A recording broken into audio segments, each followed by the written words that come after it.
سورۃ الرحمن، یہ سورت اپنے مزاج اور مطلب کے اعتبار سے سورتوں کے اس گروپ سے تعلق رکھتی ہے جو مکی زندگی کے اس دور میں نازل ہوئی جب آپ صلی اللہ علیہ وسلم کی تکذیب اور مخالفت جوش پر تھی، اور وہ آپ سے بار بار اس بات کا مطالبہ کر رہے تھے، یعنی آپ کے دشمن، کہ انہیں کوئی نشانی دکھائی جائے، کوئی معجزہ دکھایا جائے، اور اگر ان کے مطالبے پر معجزہ یا عذاب نہیں آتا تو پھر وہ محمد صلی اللہ علیہ وسلم کی دعوت کو نہیں مانیں گے، اور اگر دنیا میں عذاب نہیں آتا تو اس کا مطلب یہ ہے کہ آخرت میں بھی نہیں آنے والا۔ اس کانٹیکسٹ میں یہ سورت نازل ہوئی۔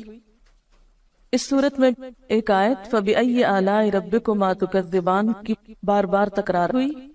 تو یوں لگتا ہے کہ جیسے مخالفین اپنی ضد میں مبتلا تھے تو اللہ سبحانہ وتعالیٰ کی طرف سے بھی جو کلام آیا اس میں ان کے جواب میں مختلف آیات کو بار بار دہرا کر ان کی ضد کو ختم کیا گیا۔ کسی بھی بات کو بار بار کرنے کا مطلب کیا ہے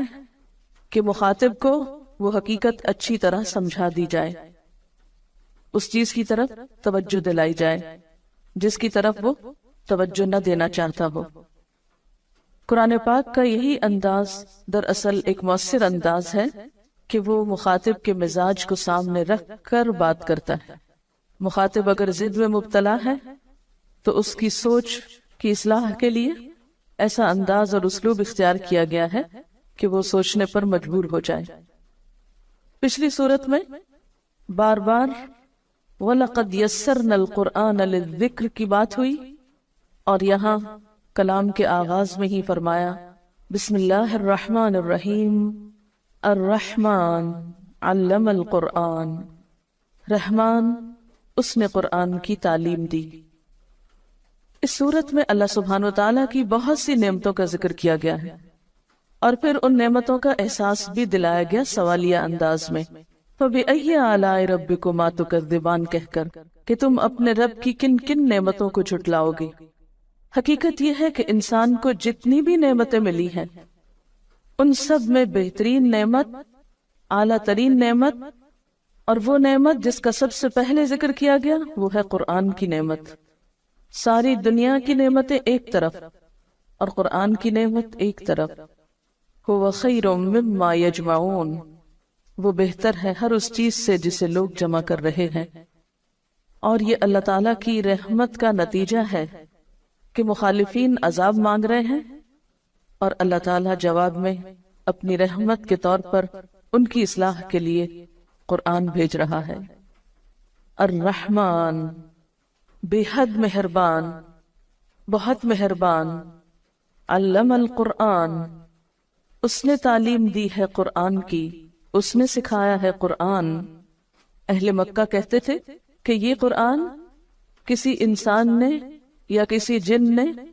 آپ کو القاء کیا ہے، یا آپ نے خود لکھ لیا ہے، یا کوئی اجمی غلام آپ کو اس کی تعلیم دیتا ہے، یا کچھ اور لوگوں کا خیال ہے کہ اہل کتاب کے علماء سے آپ نے شاید کچھ سیکھ لیا۔ فرمایا نہیں، کسی سے بھی کچھ نہیں سیکھا۔ علم القرآن، یہ قرآن رحمان کی تعلیم ہے، رحمان نے سکھایا ہے۔ اللہ تعالیٰ نے اسے نبی صلی اللہ علیہ وسلم کو سکھایا اور بذریعہ جبریل امین سکھایا، جس کا ذکر پیچھے سورۃ النجم میں گزرا، علمہ شدید القوا، اور پھر آپ صلی اللہ علیہ وسلم نے صحابہ کرام کو سکھایا،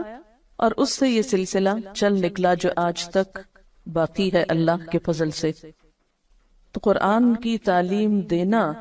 ایک بہت اعلیٰ درجے کا کام ہے جسے رحمان نے اپنی طرف منسوب کیا۔ الرحمن علم القرآن، اللہ تعالیٰ کی صفات میں سے بہترین صفت اس کی صفت رحمت ہے، اور اس میں بھی مبالغے کا صیغہ رحمان ہے، تو یہ اس کی رحمت ہے کہ اس نے اس کی تعلیم دی۔ اسی لیے بندوں میں سے بھی بہترین ان کو قرار دیا گیا جو قرآن سیکھیں یا سکھائیں، گویا جو شخص یہ چاہتا ہو کہ اس پر اللہ کی رحمت نچھاور کی جائے، اللہ تعالیٰ کی رحمتوں کو پائے، اس کے لیے پھر اس کے سوا کوئی راستہ نہیں کہ اس قرآن کو سیکھے اور سکھائے یا اس کو لوگوں تک پہنچانے کے لیے کوشش کرے۔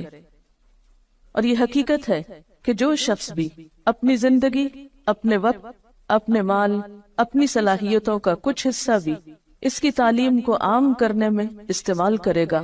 اللہ تعالیٰ اس کی ان تمام چیزوں میں برکت پیدا فرمائے گا اور اپنی خاص رحمت سے نوازے گا۔ اور علامہ کا لفظ باب تفعیل سے ہے، جس کے معنی میں آہستہ آہستہ بتدریج ایک چیز دینا ہوتا ہے، یعنی قرآن پاک یک بارگی نہیں اتار دیا گیا بلکہ تھوڑا تھوڑا کر کے اتارا گیا۔ اور ویسے بھی قاعدے کے مطابق باب تفعیل جو ہے یہ متعدی ہوتا ہے، جس کا معنی یہ ہے کہ اس کے پھر دو مفعول ہوں گے، پہلا وہ علم جس کو سکھایا جائے یعنی پہلا مفعول، اور دوسرا وہ شخص جس کو سکھایا جائے۔ تو یہاں پر علم القرآن میں پہلا مفعول تو قرآن ہے، یعنی قرآن کی تعلیم دی، اور دوسرا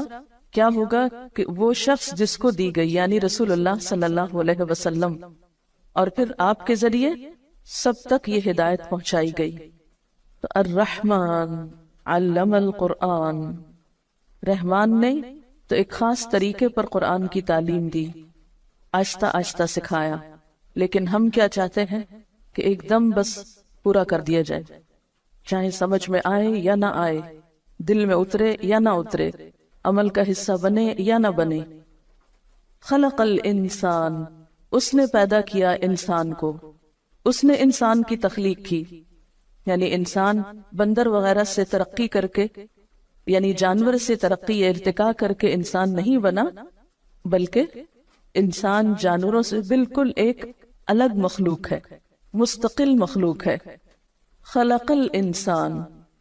اس نے انسان کی تخلیق کی، یعنی انسان بطور انسان ہی پیدا کیا گیا، پہلے وہ جانور کے طور پہ نہیں پیدا کیا گیا۔ اور یہاں انسان کا لفظ بطور جنس استعمال ہوا ہے، یعنی سب انسان مراد ہے۔ یہاں پر اللہ تعالیٰ کی تخلیق کی صفت کا ذکر کیوں کیا جا رہا ہے؟ اس لیے کہ اللہ تعالیٰ نے جو تعلیم دی ہے قرآن کی، یہ اس وجہ سے دی ہے کہ اس نے انسان کو بنایا، وہ انسان کی حقیقت کو پہچانتا تھا، اس کی ضرورت ہدایت کو بخوبی جانتا تھا، اور اس ضرورت کو پورا کرنے کے لیے اس نے قرآن کی تعلیم دی ہے۔ اور آپ دیکھیے کہ جو خالق ہوتا ہے وہ مالک بھی ہوتا ہے، تو جو مالک ہوتا ہے اس کے ذمہ ہوتا ہے کہ مملوک کو کام بتائے کہ اسے کیوں بلایا گیا، کس کام کے لیے بنایا گیا۔ یہ بالکل ایسے ہی ہے جیسے آپ کسی فیکٹری میں ملازمت کریں تو فیکٹری کے مالک کا ذمہ ہے کہ آپ کو آپ کے کام کی نوعیت بتائے۔ جب بھی کسی کو کسی محکمے میں یا کسی ادارے میں یا کسی دکان پر یا کسی فیکٹری میں مملوک کے طور پر یا کام کے لیے بلایا جاتا ہے ایک امپلائی کے طور پر، تو جو مالک ہوتا ہے اس فیکٹری کا یا بزنس کا، اس کی ذمہ داری صرف یہ نہیں ہوتی کہ لوگوں کو بھرتی کر لے، بلکہ اس کی ذمہ داریوں میں یہ ذمہ داری نہایت اہم ہوتی ہے کہ وہ آنے والوں کو ان کا کام بتائے۔ تو اللہ تعالیٰ نے انسان کو پیدا کیا، وہ انسان کا مالک ہے، انسان اس کے آگے مملوک ہے، لہٰذا یہ اس کی ذمہ داری تھی کہ وہ انسان جیسی مخلوق کو پیدا کر کے عقل دے کر اسے یہ بتائے کہ اسے کس لیے بنایا۔